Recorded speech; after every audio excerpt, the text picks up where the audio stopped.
Welcome back to Turnbuckle Tales, where we dive deep into the past of professional wrestling. I'm Konr Dare, and today we are peeling back the layers to explore wrestling before television.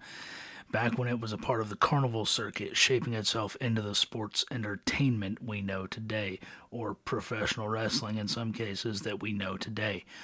Wrestling in the late 19th and 20th century was rough, unpolished, and unpredictable. It was held in dusty tents and small town auditoriums.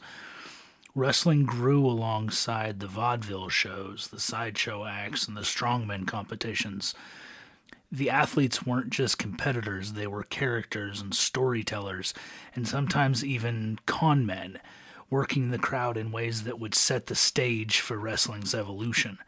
Today we'll look at how catch wrestling became the foundation, why promoters started working the matches, and meet some of the legends who helped wrestling gain legitimacy and popularity before it ever hit the airwaves. So let's roll back the clock, step into a time when wrestling was still a mystery, a spectacle woven into the fabric of American life in the Carnival era.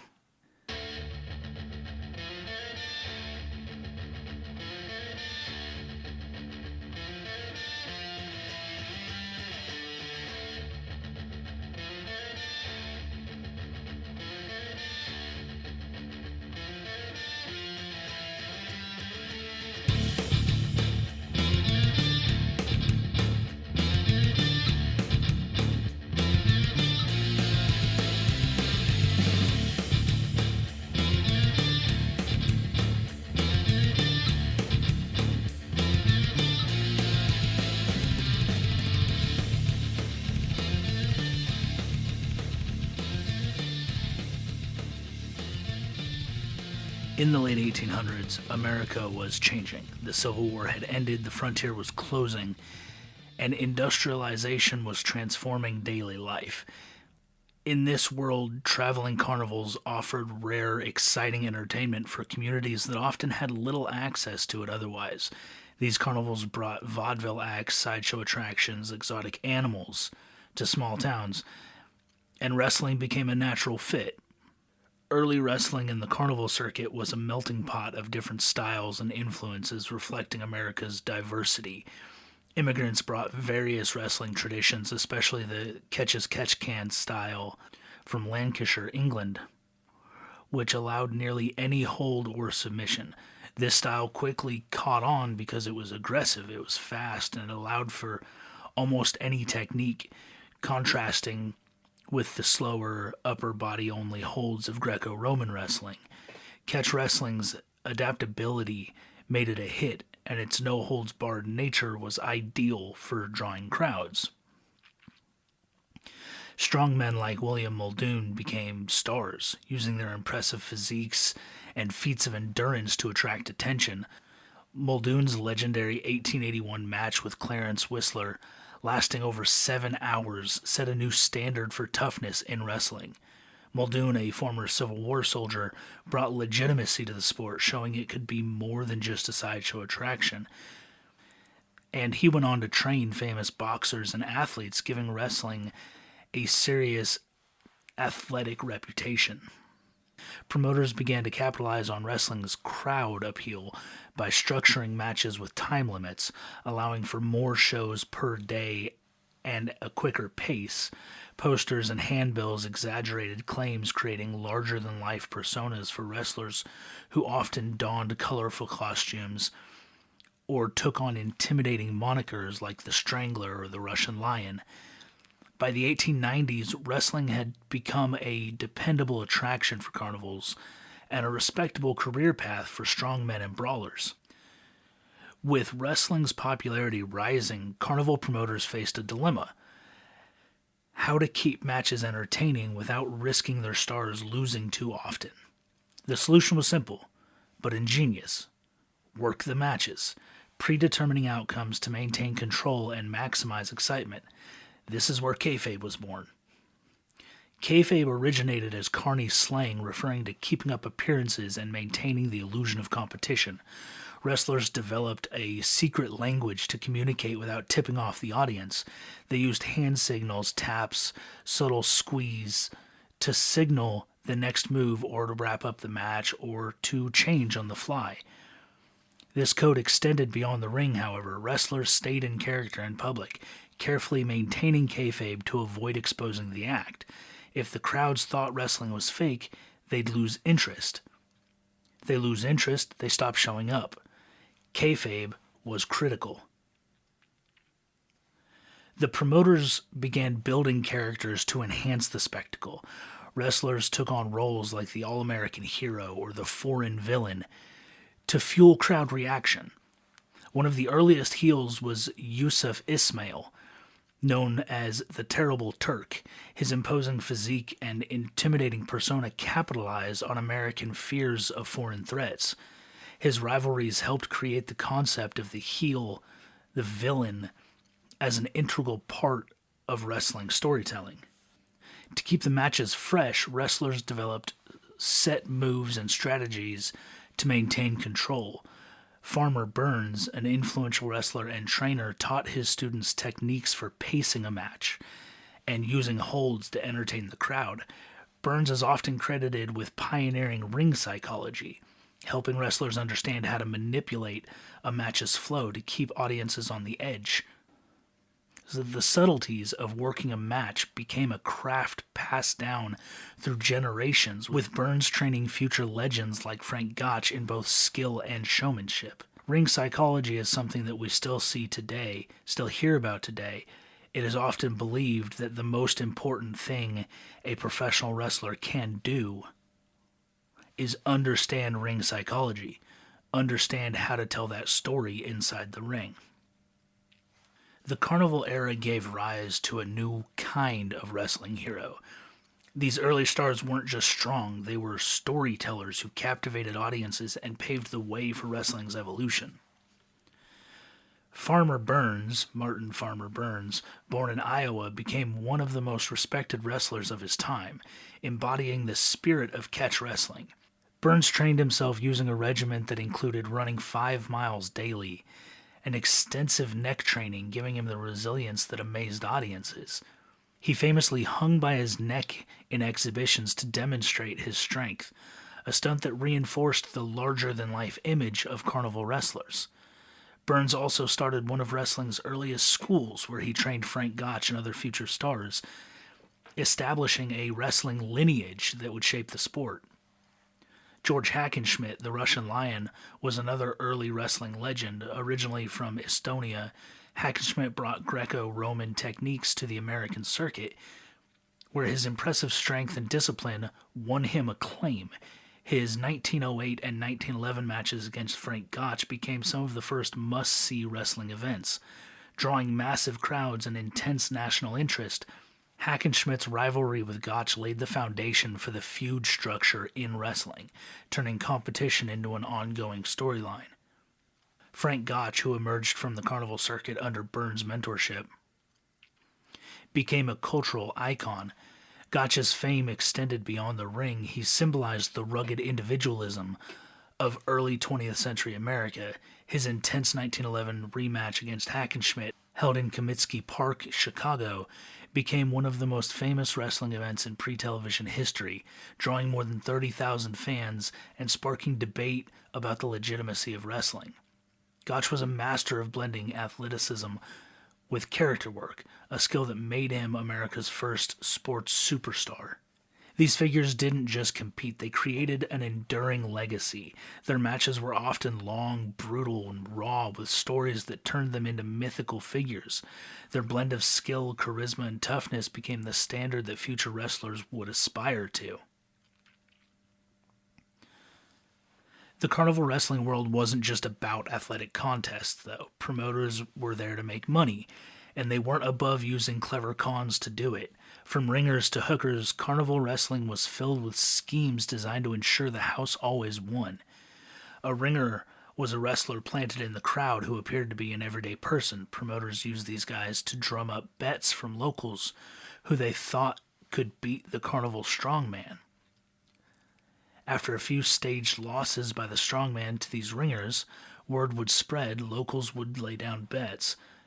When enough money was on the line, the ringer would lose to the strongman, ensuring the carnival collected the winnings.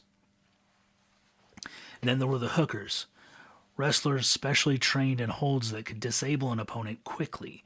If a real challenger from the crowd got too close to beating the strong man, a hooker could step in and finish the match decisively, often humiliating the challenger to keep the audiences on edge. Ad Santel, known for his catch wrestling expertise, was one of the most famous hookers, able to dispatch uncooperative opponents with ease. And these schemes weren't confined to American wrestling. Carnival circuits expanded to Europe, where wrestlers encountered local champions and strongmen.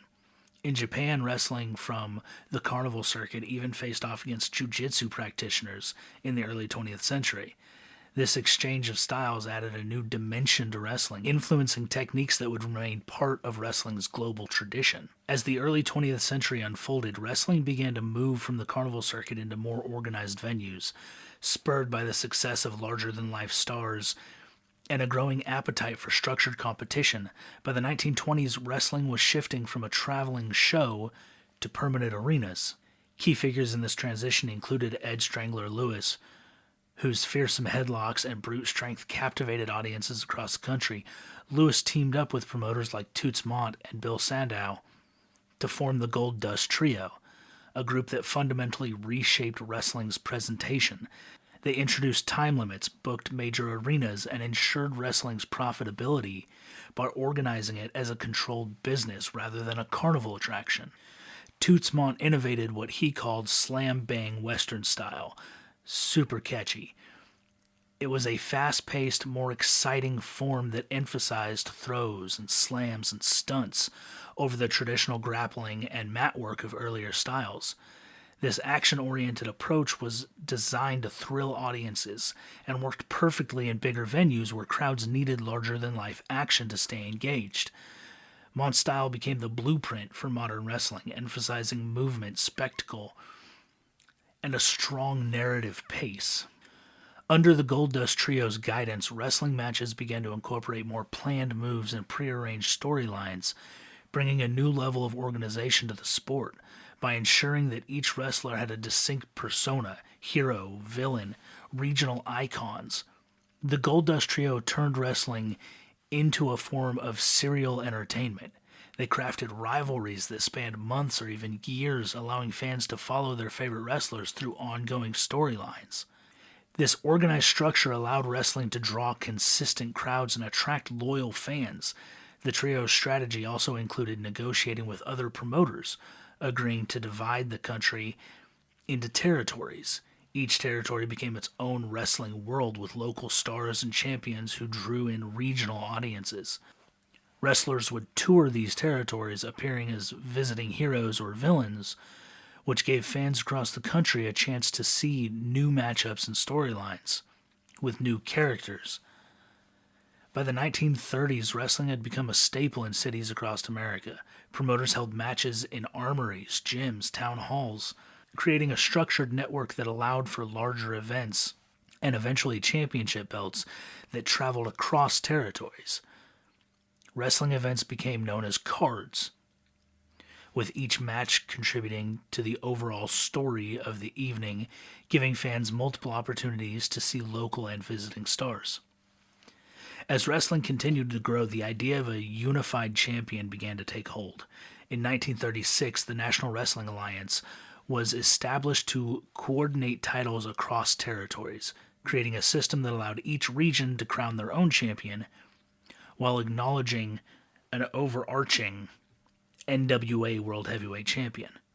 The title holder was selected by a board of promoters, lending legitimacy to the title and allowing champions to tour different territories, defending their titles against regional stars. By this time, wrestling was a well-established form of entertainment, reaching its pre-television peak in the late 30s and early 40s. In large urban centers like Chicago, New York, and St. Louis, wrestling had its own loyal following. Newspapers had begun covering matches, treating wrestling champions like sports icons. The territory system, combined with a rotating cast of champions and colorful personas, made wrestling a continuous spectacle, providing fans with a steady stream of heroes and villains and dramatic rivalries. Before television, radio played a small but significant role in popularizing wrestling. In the late 1930s, radio broadcasts began airing play-by-play accounts of major matches, allowing fans who couldn't attend in person to follow the action. This early exposure helped create an image of wrestlers as mythic figures who traveled the country conquering and challenging local champions. The Goldust Trio's efforts in the 1920s had set the stage for this popularity, with characters and rivalries that captivated imaginations even without visual aids. And the play-by-play announcers, they took liberties in their descriptions. It meant for better listening, it meant for better radio, it meant for better audience retention. So when you take characters that were already designed to be larger-than-life, almost mythic figures, and you add the listener's favorite radio host, embellishing how big somebody is, how powerful they are, how incredible a move is, how technically sound a wrestler is. By the time you get the chance to go and see one of these shows in person, this character is already Herculean. The transition from carnivals to organized promotion also saw wrestling's relationship with the public evolve. By establishing clear champions and structured rivalries, promoters distanced wrestling from carnival roots, transforming it into a respectable sport and source of family entertainment. While kayfabe remained an essential part of the mystique, the structured narratives and athletic showcases ensured fans were emotionally invested, regardless of whether they believed in the match's authenticity. By the early 1940s, wrestling was well positioned as one of America's most popular forms of live entertainment. As promoters and wrestlers prepared for the next evolution, they had already built a fan base eager for more action, deeper storylines, and bigger stars. The groundwork was laid for what would come next. But even without television, wrestling had become a force deeply woven into American culture and history. A journey from the carnival sideshow to national pastime, with its own heroes, its own villains, its own rivalries. The transition from rough and tumble matches in dusty tents to organized structured promotions was a massive shift driven by innovators like Farmer Burns, Frank Gotch, the Goldust Trio, who saw wrestling's potential as both a sport and a spectacle. While television would eventually bring wrestling into living rooms across the world, the core elements of the sport were firmly in place long before the first broadcast. The secrets of kayfabe, the art of working a crowd, the pageantry of wrestling's larger-than-life characters were perfected in these early decades, creating a legacy that still shapes professional wrestling today. Thank you for joining me on Turnbuckle Tales as we explored wrestling's early days, where every move, every rivalry, every persona was built from the ground up. If you enjoyed today's episode, please subscribe, leave a comment or a review. It's greatly appreciated. It will help me greatly. Until next time, this has been Turnbuckle Tales, where wrestling's history is alive and kicking. Remember, each suplex, each match, each storyline we see today owes its origins to those gritty days in the carnivals leading into the territories. I've been Konr Dare. Lace up your boots.